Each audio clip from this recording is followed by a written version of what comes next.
So yun po mga kababayan, mga kalangga, welcome back sa ating munting channel, no, ang Alex Librada Vlogs.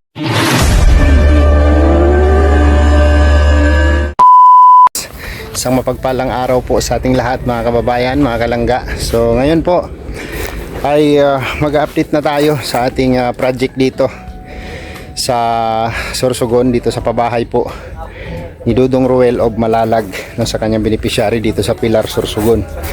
So ito po mga kababayan ay hinihintay ko yung ano ni Dudong na ma-upload. So sabi ko kay Dudong baka pwede ako mag-update na doon kasi pang 5 araw na ngayon, no, nawala tayong upload sa ating YouTube channel. So sabi naman ni Dudong sige ya, no, so approve kay Dudong. Hindi ko alam kung ano, kasi sa sobrang busy siguro ni Dudong ay hindi niya siguro na-edit yung video, no. So sa dalawa lang sila ni Jan Rivera doon at siyempre araw-araw at nagpe-prepare din sila para sa ribbon cutting sa pabahay ni Puto. So ngayon sabi ko ay Dudong mag-update na ako at nakailang araw na kami dito. So sa ilang araw din naming trabaho dito sa project ay hindi tayo nakapag-concentrate ng buong araw. So thanks God, no, sa napakagandang panahon na binigay mo ngayon. At simula kahapon, although maambon-ambon pero hindi mo binuhos. Pero ito ngayon araw na to ay lumabas yung araw, no, lumabas si haring araw. So thank you Lord sa magandang panahon na pinagkaloob mo sa amin ngayon. At siyempre ang aming nagawa, no, ang aming nagawa kasi sobrang hirap yung area na aming napuntahan ngayon, no. Grabe, napakahirap yung luti na nakuha.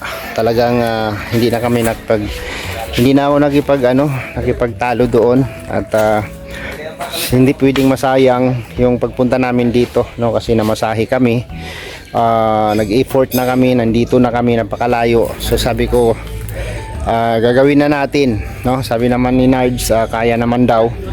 Yun nga lang, yung expectation namin sa plano ay siyempre nadagdagan dahil sa area, no. Kung sabi ko nga kung dito lang sa area na to, itong luti na to, siguro nakaporma na kami ng bahay ngayon, no. Nakaporma na kami ng bahay ngayon kasi ang bahay po na gagawin dito ay half hollow block and half kahoy and then hardiplex, no, yung nakaplano dito. So hindi ko alam kung kakayanin ito sa budget kasi halos 5 patong na hollow block yung aming na gastos, no, bago namin nabot yung level ng flooring.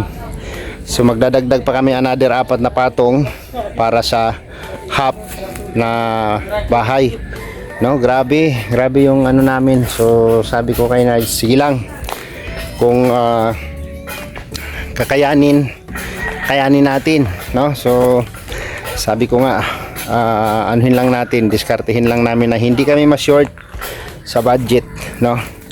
So estimated naman namin ay susobra yung aming hollow block dito. Ayan, oh, mayroon pa siya. So mayroon pa kaming kapirasong asitandahan para makuha namin yung pang-4 na patong mula doon sa hinabol namin na pang-4, no. 4 na patong mula baba hanggang flooring, and then nag-4 na patong ulit kami, no. So ito po ay walang poste, lock lang siya ang bawat kanto, nilalak lang namin ng hollow block. Tapos yun na yung pinakakapit niya. Hindi ang gagamitin po naming poste dito ay kukulamber, no, na poste. So yun po yung ano namin, plano ni Nards dito. And then hardiplex, no, kasi napunta tayo sa baba. So nandun na yung luti, oh. Ayan na sila, no.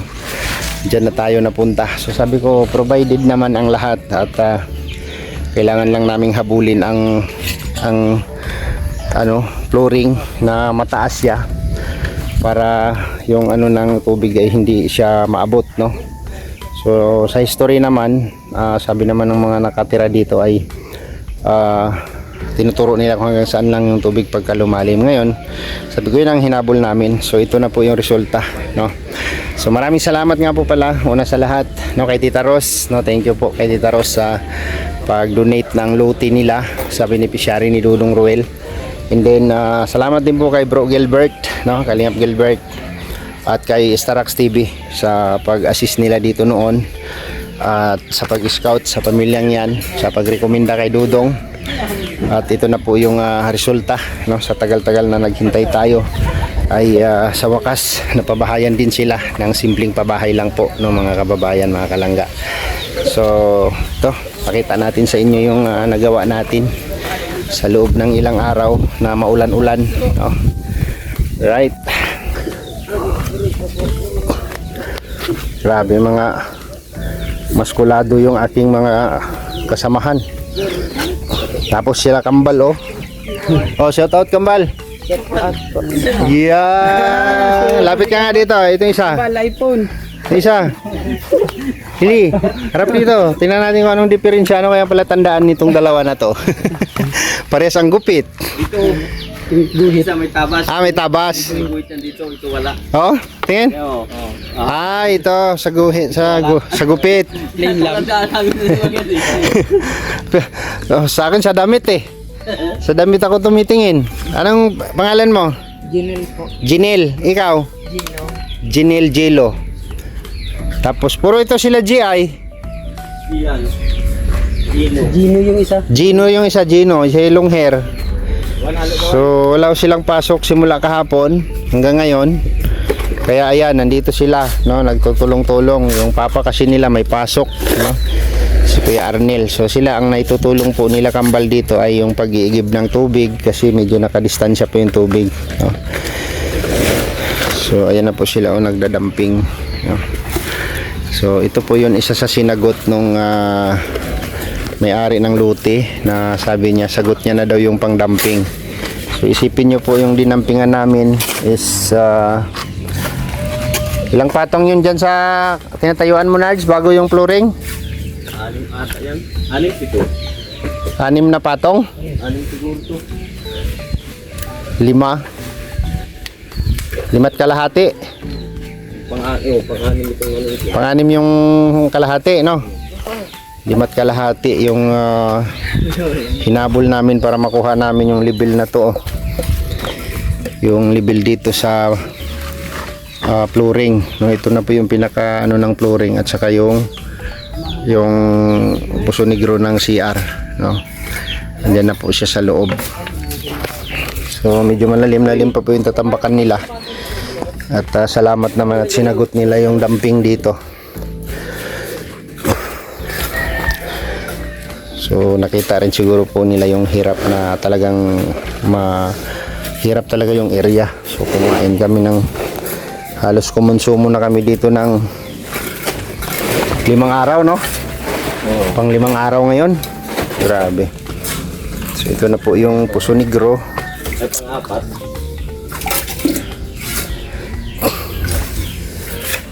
Pang-4 na araw ngayon, no? Kasi wala man tayong putol-putol yung gawa natin, no? Grabe. Sipag ni Kambal, oh. So hanggang bukas pa kayo dito. Ay, hanggang Lunes pa. Holiday pala Lunes. Malaki-laki yung mahiambag nyo dito sa bahay nyo. Hindi na kaya palisin. Grabe. Alam mo, ano yan, Jilo? Ay, Sino ang Gino? ito Jilo. Ito Jinel? Jinel. Oo. Si Jinel yung may tabas. May guhit. Alin yung mahirap sa tingin mo? Yung magpapala dyan o yung magsundalo? Ha? Sagot! Itong magpala ang mahirap? Pwede. Kasi wala namang benepisyo yan, eh. Wala namang... Hindi ka naman pwede mag-loan dyan ng 100,000. Maglulun ka sa linding. Pag sundalo ka, pwede ka mag-loan kalahating milyon. O, pag dyan sa construction, hindi ka naman makapag-loan dyan. Pwede. Mahirap magpasan ng baril.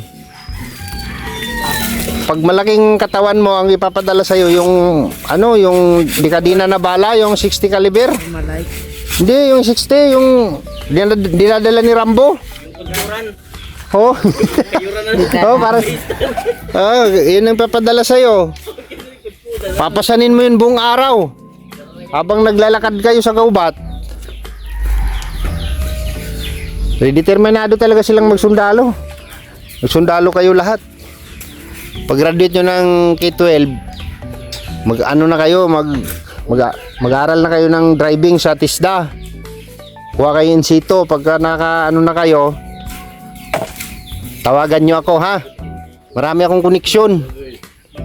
Oo, marami akong koneksyon. Gusto mo mag-apply ng sundalo, sa akin ka mag-contact. Marami akong mga kumparing opisyal. Ha. Pagka-graduate mo ng K-12 na, tawagan nyo ako, kontakin nyo ako, sabihin nyo kay papa nyo, ha. Ako maglagay sa inyo doon sa Manila. Marawi. Striker muna kayo doon, no? Sa loob. Pag nakapasok kayo, huwag nyo akong kalimutan, ha. Marawi agad. Yeah. Tapos ang pasukan nyo, Scout Ranger. Oh, Scout Ranger, ha? Oh, Ranger. Oh, baka mamaya labas nyo, Power Ranger. Power Ranger. Ano ba bal? Ha. Ayusin nyo, ha, pagka kung hindi Marines, Scout Ranger. Para doon kayo sa bundok titira.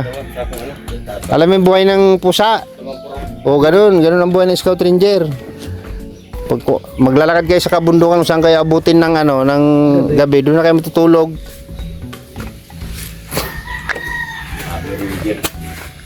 Mapunta kayo nyo sa Hulo, Sulo, Sambuanga, kung saan yung magulo, doon kayo tapon. Marawi.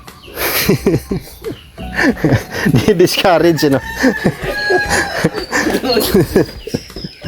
Sa gayaw, ayaw ko mag-sundalo. Si Kuya Alex kasi sinisip ako. Sundalo na, maging army.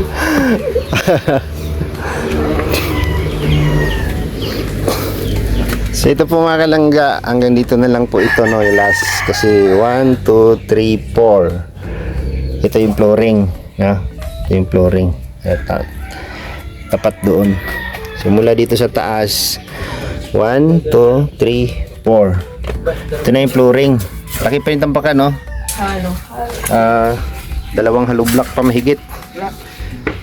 Tapos ang ginawa namin dito is nakalak lang siya. Ang dulo-dulo nakalak.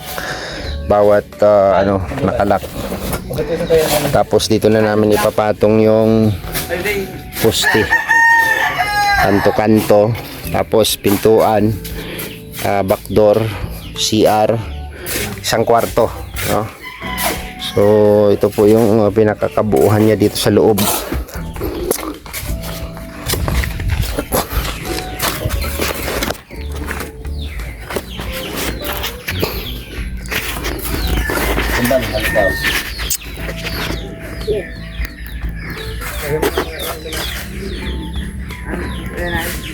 Halo.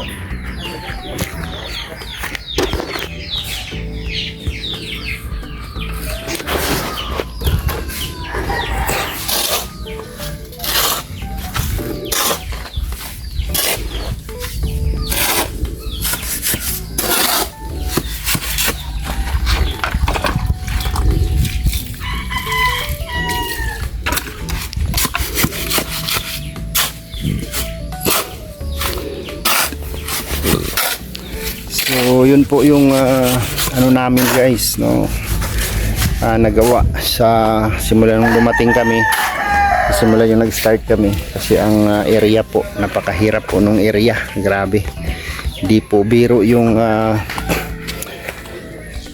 pinagdaanan namin dyan, no, bago namin ma-layout yan. So okay naman siya kasi unang-una nasa gilid siya ng mga puno, no, ma-presko rin yan dyan. At may bakante pa sila, meron pa silang bakante dyan sa harap na pwede pa nilang magawang bakuran, no, yung area.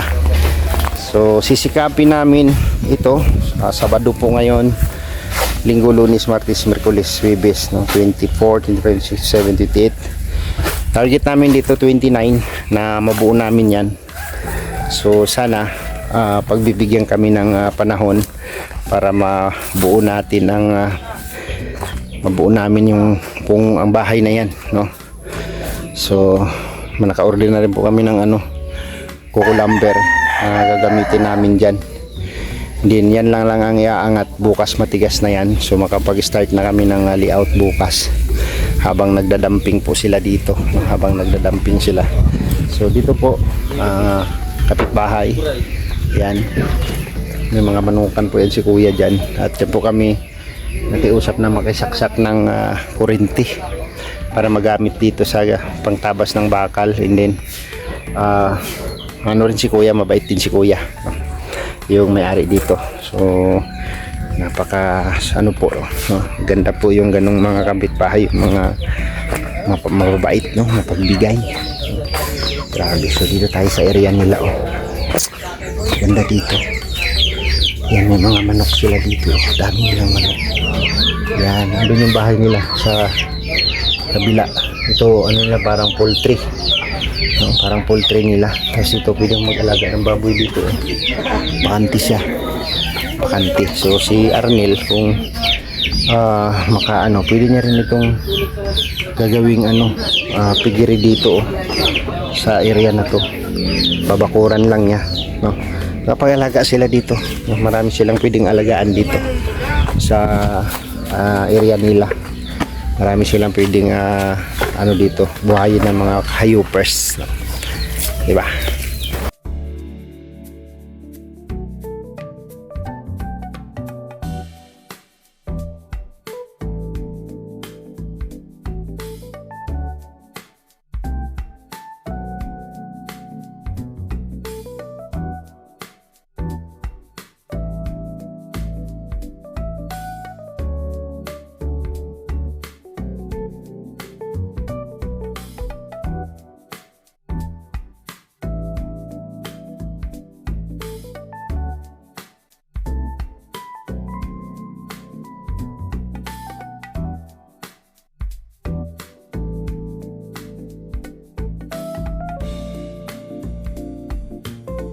So ayun po mga kalangga, natapos na namin ang final na haba ng half na wuling, magmula dyan sa taas ay pang-apat po, 1, 2, 3, 4. Ayan po yung pinaka wool nya. Tapos flooring na po ito, itong mula dito, tambak yung dadampingan po, flooring na po yan.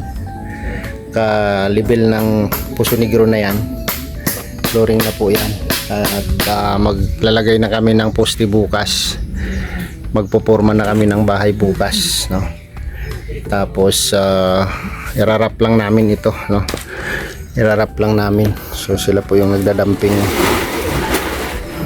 Yan, sinagot ni kuya yung damping, at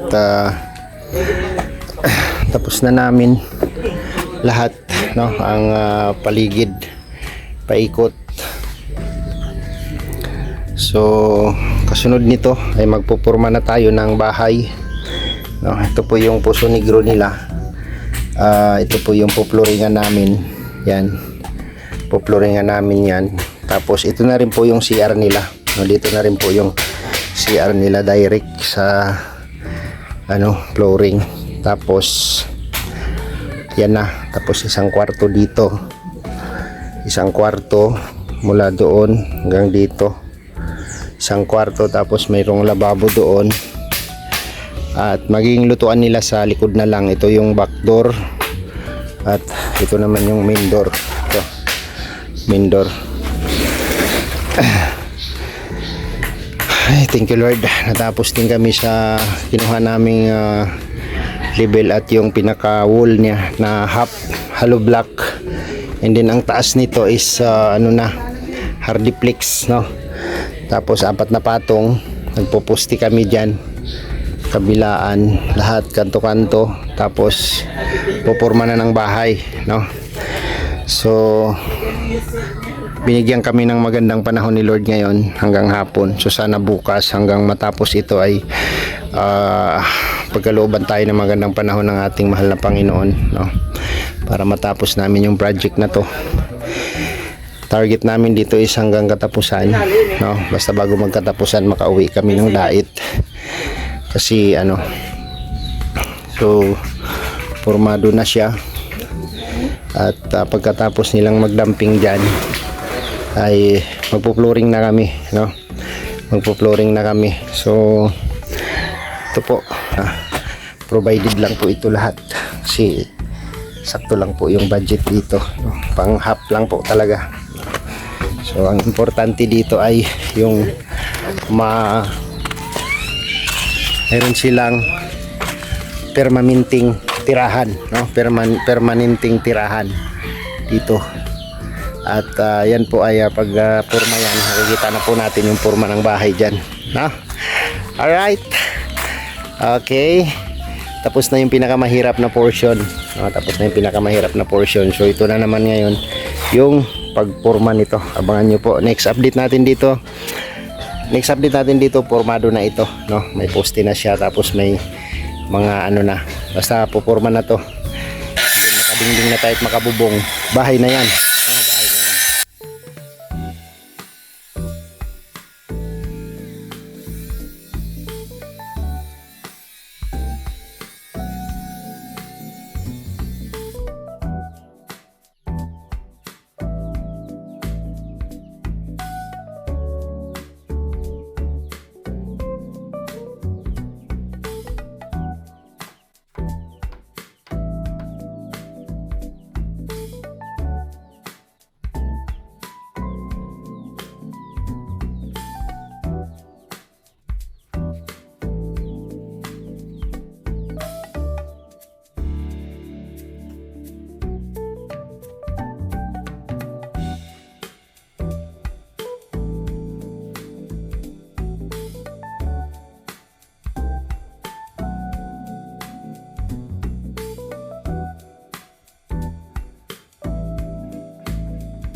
So ayun po mga kalangga, uwian na naman, hapon na naman. At bukas panibagong araw ulit sa ating trabaho. Ayan. At tumutulong din ako dito, no? Tumutulong-tulong din ako kasi gusto ko matapos talaga siya. So maraming salamat po sa inyong suporta at lahat, sa lahat-lahat po, no? Ayan, magpo-flooring na kami bukas sa CR. Ayan po, plastiran na namin yung loob na yan. Hindi na yan siya basta-basta pasukan ng tubig, pero walang flooring yan, ano lang yan, gilid lang. So magpo-flooring na kami yan bukas, tapos palitadahan yung matirang 4 na hollow block, no? Kasi grabe yung dumping, oh. So nandyan sila nagda-dumping, oh. So bukas mag-ano na kami ng puste, magpupusti na sa taas, magpuporma na dyan bukas, no? So sana hindi kami magahol sa araw, bibigyan pa tayo ng maraming ano ni Lord, no, magandang panahon, no, na hindi siya uulanin. Ayan na po yung porma niya. Pagka natapos yan, makita na natin yung porma ng bahay. Okay,